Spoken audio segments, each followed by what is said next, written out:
হ্যাঁ, আবার কর্নেল হকের কথা বলতে চাইছিলেন।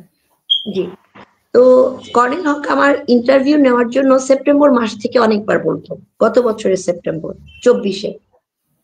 তো আমি 2-4 জন ভাইয়ের সাথে আলাপ করলাম, ওনার চাকরি যাওয়ার বিষয়টা কেন কি সেটার কিছু জিনিসপত্র জানলাম। আমি তারপর থেকে ওনাকে কথা বলতাম না। উনি আমাকে কিছুদিন পর পর মোবাইলের মধ্যে ওনার ওনাকে ভোট দেওয়ার জন্য আমার পরিচিত জনদেরকে নিয়ে এসে ভোট দেওয়ানোর জন্য বলতেন। সব প্রুফ আছে আপু আমার কাছে, সব আছে।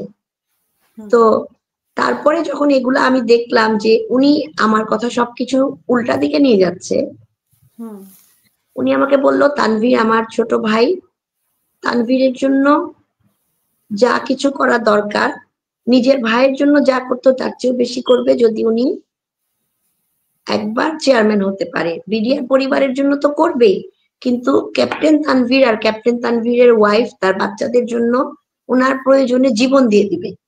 তো ওনার জীবন দেওয়ার মধ্যে উনি যেটা করলেন, প্রথমে আমাকে 25 যেদিন শহীদ সেনা দিবস হলো সেদিন আমাকে আননেসেসারি মিথ্যা কথা বলে ইনসাল্ট করলেন, যে কথা আমি বলিই নাই।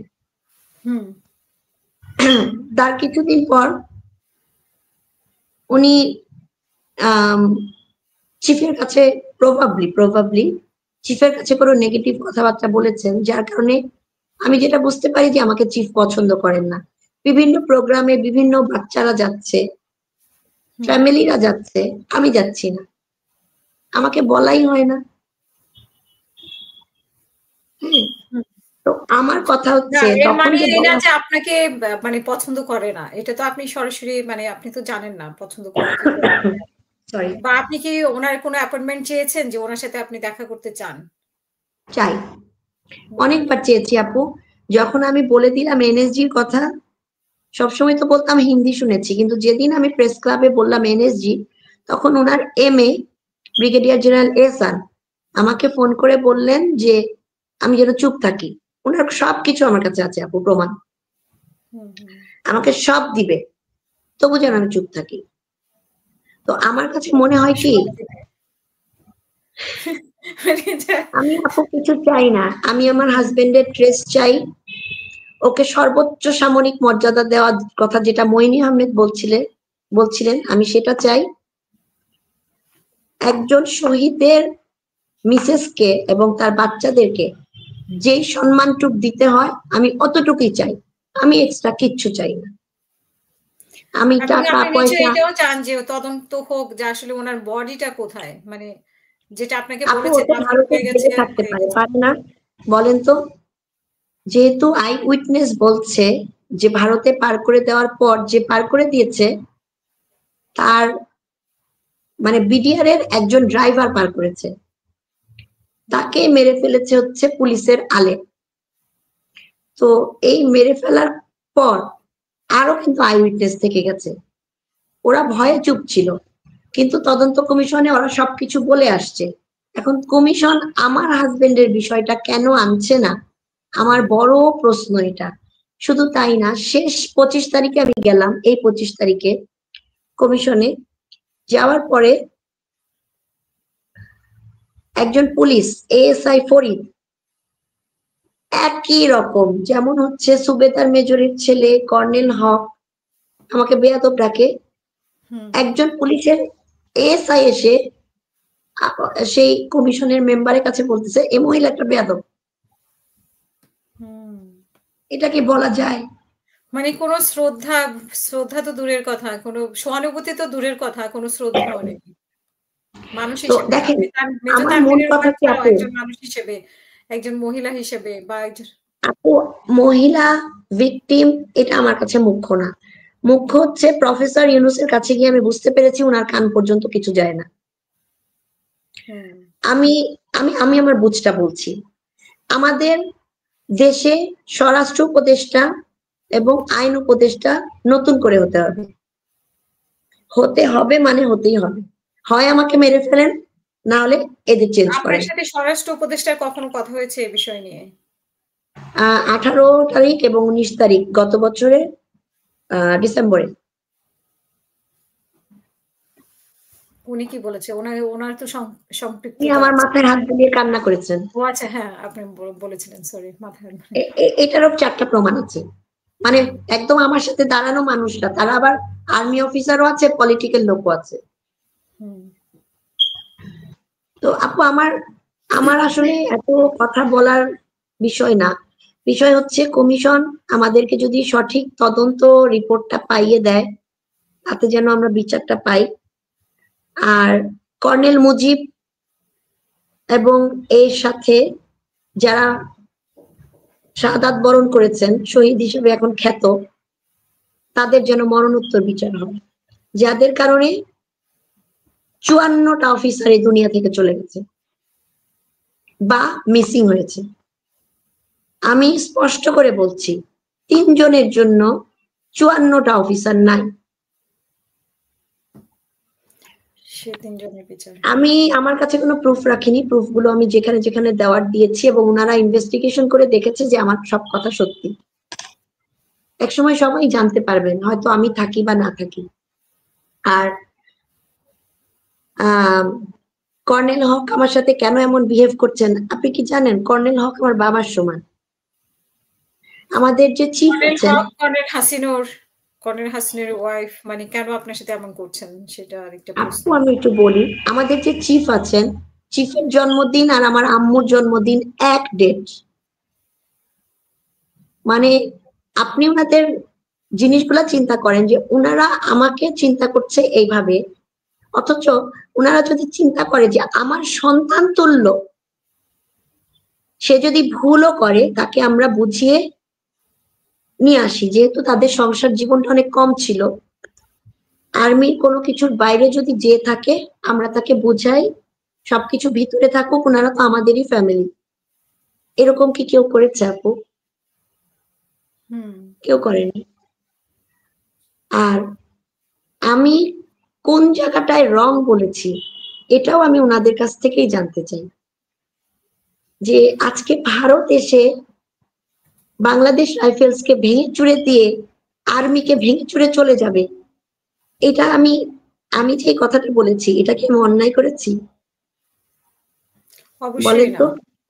আর এই আপনার যে হাসব্যান্ডকে যে ভারতে 56টা, নিয়ে মেরে ফেলেছে বা বাঁচিয়ে রেখেছে সেটাও তো নিশ্চিত না।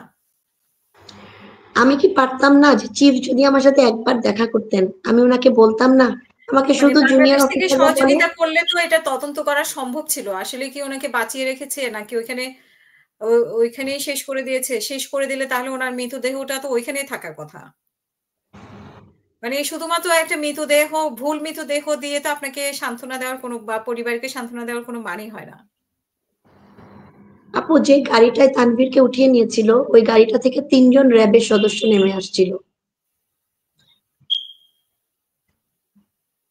আর অত্যন্ত দুঃখজনক, তার মধ্যে তানভীরের একজন বন্ধু ছিল।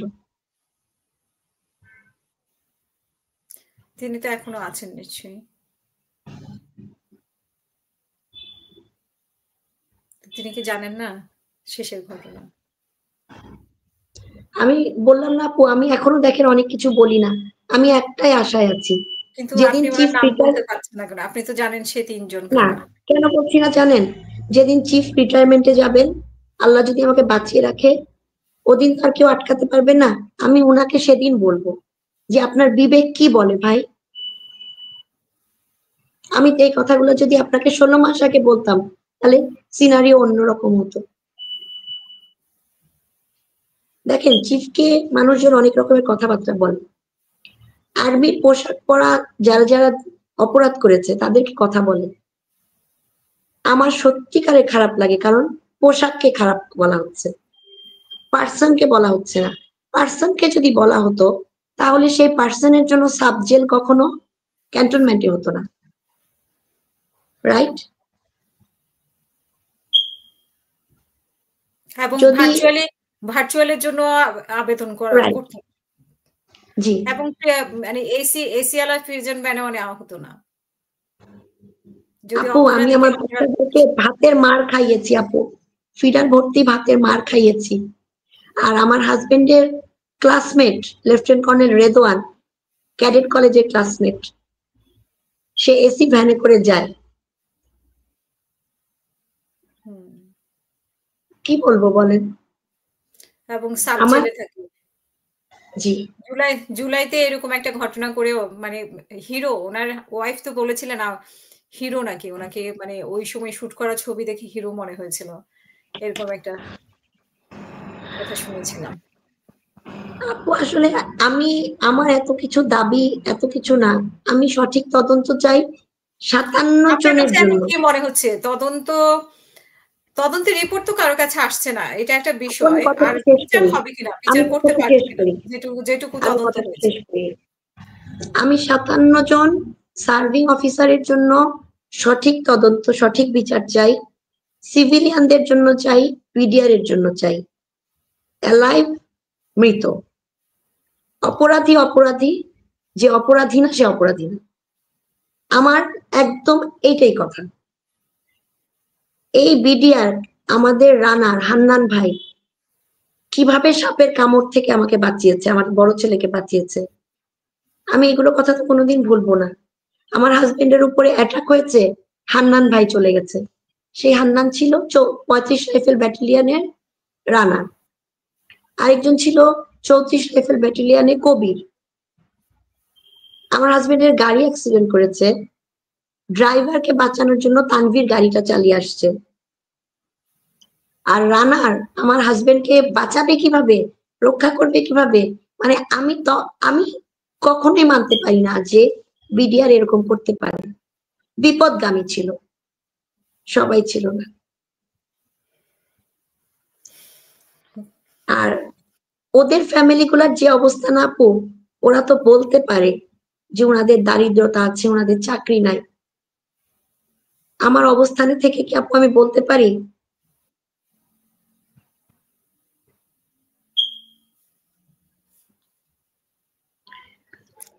এটা তো আর আপনার আসলে বলার কথা না, উনাদের বোঝার কথা।